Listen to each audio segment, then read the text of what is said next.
Lesson number 6 है tool box के group number 2 drawing and retracing tools के group को हम कवर कर रहे हैं। इसमें अभी हमने ग्रेडियंट टूल देखना है। ग्रेडियंट टूल के अंदर हमारे पास एक और टूल पेंट बकेट टूल है। इन दोनों टूल्स को भी हम कवर करेंगे। इनको समझने के लिए हम एक इमेज यहाँ से ओपन कर लेते हैं।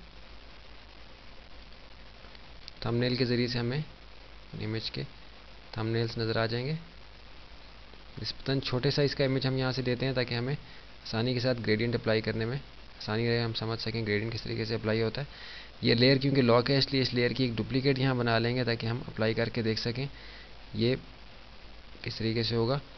आप देखिए कि ग्रेडियंट टूल को जब हम सेलेक्ट करते हैं तो मुख्तलिफ़ किस्म के ग्रेडियंट्स हमारे पास ऑप्शन बार के ऊपर आ जाते हैं।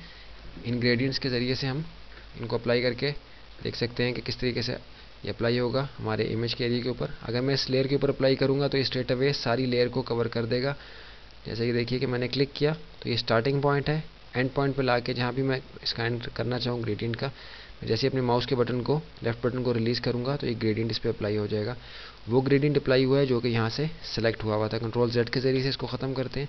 अगर हम इसकी ओपेसिटी को कम करें, आपको जैसे बताया था कि ओपेसिटी शिद्दत होती है किसी भी चीज़ की अप्लाई होने की, और अब हम इस ग्रेडियंट को अप्लाई करें इस इमेज के ऊपर, तो अब देखिए कि अब भी ग्रेडियंट अप्लाई हुआ है लेकिन उसका इफेक्ट डिफरेंट है। पहले 100% ओपेसिटी के साथ था, अब ये 36% ओपेसिटी के साथ था।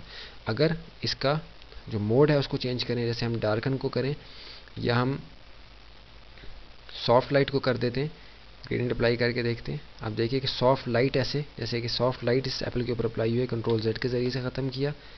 ओपेसिटी को थोड़ा सा हमने बढ़ा दिया ताकि हम सॉफ्ट लाइट का इफेक्ट देख सकें। अप्लाई किया, अब देखिए कि एक इफेक्ट इसके ऊपर लाइट का इफेक्ट आया, वैसा ग्रेडियंट का हार्ड इफेक्ट नहीं आया। कितना स्पेशल इफेक्ट है ये, लेकिन ये कि ग्रेडियंट का एक सिंपल सा टूल है उसके अंदर से ही हमें अप्लाई होता है। ग्रेडियंट के डिफरेंट मोड्स हमारे पास हैं। अब देखिए कि इस मोड को मैंने अप्लाई किया तो बिल्कुल एक डिफरेंट किस्म का इफेक्ट यहाँ अप्लाई हो रहा है। हम लाइट से हार्ड लाइट पे आते हैं।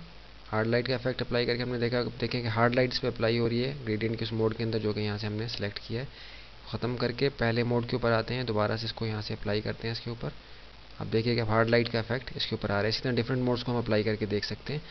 और इसके बाद जो हमारे पास पेंट बकेट टूल है, पेंट बकेट टूल बिल्कुल सिंपल टूल है, यानी जो कलर आप यहाँ से सेलेक्ट करते हैं पेंट बकेट टूल के ज़रिए से हम उसको फिल कर सकते हैं किसी भी सिलेक्टेड एरिया के अंदर। आप देखिए कि मैंने फिल किया तो पूरे एरिया के अंदर ये फिल हो गया। कंट्रोल Z के ज़रिए से इसको ख़त्म करते हैं। अगर हम इसकी ओपेसिटी को कम करें, हमने 47% ओपेसिटी कर दी है और टॉलरेंस लेवल 32 था, इसको हम 15 कर देते हैं। अब हम अपनी पेंट बकेट टूल को अप्लाई करते हैं, तब देखिए कि अब बिल्कुल डिफरेंट इफेक्ट इसका आया है। ओपेसिटी को अगर हम मज़ीद कम कर दें, 15% ओपेसिटी रहेगी, तब देखिए कि बिल्कुल लाइट कलर अप्लाई हो रहा है रेड कलर का। इसी तरह डिफरेंट मोड्स हैं हमारे पास।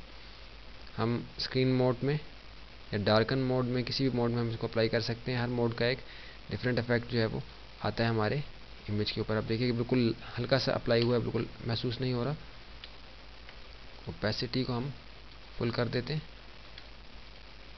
अब देखिए कि जो हमने मोड इस पर अप्लाई किया उसके लिहाज से यहाँ अफेक्ट हो रहा है।